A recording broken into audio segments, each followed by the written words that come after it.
Hello viewers, it's me Femina again. If you haven't watched part 1 on must know things before solid feeding yet, check on the link in the description. Let's continue with our tips. Move on to chunkier foods over time. Slowly move from soft foods to foods with a lumpy texture and finger foods, so by the time they are around 12 months of age, they are able to eat a variety of nutritious family foods. It gives them experience with new tastes and textures, helps their teeth and jaws to develop, and teaches them how to chew. You can try finger foods like boiled vegetables. Intro one food at a time. Be mindful of food allergies. When you wait 2 to 3 days between offering new foods, it's easier to spot allergic reactions like diarrhea, vomiting, or rash, though most symptoms appear within 4 hours of eating. Let your baby play with his food. Through the years, the words "don't play with your food" have echoed in many dining rooms. Playing with your food allows babies and children to experience the texture, smell, and appearance of food. This can make the food less intimidating and more interesting to the baby. Start with real, soft, wholesome foods. If you start with cereal, pick a single grain variety such as rice, barley, or oat. Try fruit or vegetable puree you like and soft foods that are easy for your baby to eat. Keep it runny. Since this is the first time your baby will be swallowing something other than milk, the consistency of whatever you offer should be very runny, somewhere in between a liquid and a solid. Count on rejection. Babies may reject a new food several times or more before they decide to like it.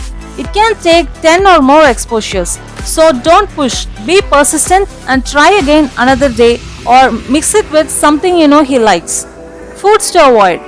Here are some foods you shouldn't give to your baby because knowing what not to feed is more important than what to feed.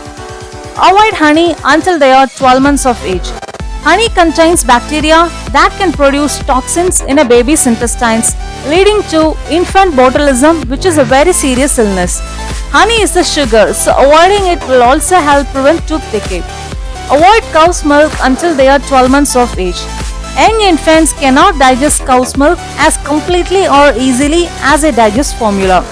Also, cow's milk contains high concentrations of proteins and minerals, which can stress a newborn's immature kidneys and cause severe illness. It doesn't contain iron, which is necessary for the baby at this time, as we discussed in tip 5. Avoid unpasteurized milk.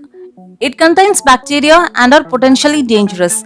Also rich in fat but lacks folate and vitamin B12, which are both essential for infants. Avoid whole nuts and other hard foods like raw carrot, which are a choking hazard until they are 3 years of age. Avoid juices, sugar-sweetened drinks, tea or coffee.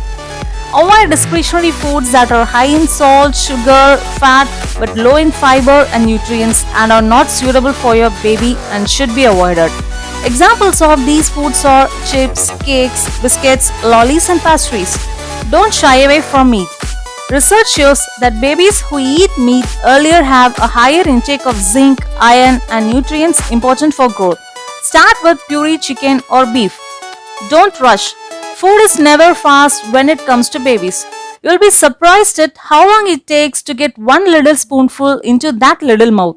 Give yourself and your baby plenty of time for feedings and get plenty of practice too. Sit pretty. If baby can't sit up at all in such a chair or seat, it's probably a good idea to postpone solids a little longer. Gear up with the right equipment. Skip the silver spoon. A silicone, plastic or corn-based model with a small soft bowl is much easier on tender gums. Use high chair and bibs to avoid a big time cleaning later. Invite imitation. What your baby monkey sees, they may be more likely to do. It's an old parent trick but a goodie. You open up wide and take a pretend taste from the spoon to activate them. Know when enough is enough. Knowing when it's time to stop feeding is as important as knowing when to start. A turned head or a clenched mouth are sure signs that baby is finished with its meal. Simply prevent choking. We can simply prevent choking by staying close and alert, starting small. Get bigger slowly. Keep the portions baby-sized and stay seated. Make feedings a positive experience. One of the goals of solid feeding is to help your baby experience food in a positive manner so they develops a good relationship with food and enjoys eating a wide variety of healthy foods throughout their lifetime. Keep this in mind and adjust whatever factors you need to, like your baby's position, the time of day, the type of food, etc., so as to make feeding time more comfortable for both you and your baby. If you find this video useful, give a thumbs up and share it to other mommies. Do subscribe and click the bell button to get notified on coming videos. Thanks for watching. Happy parenting!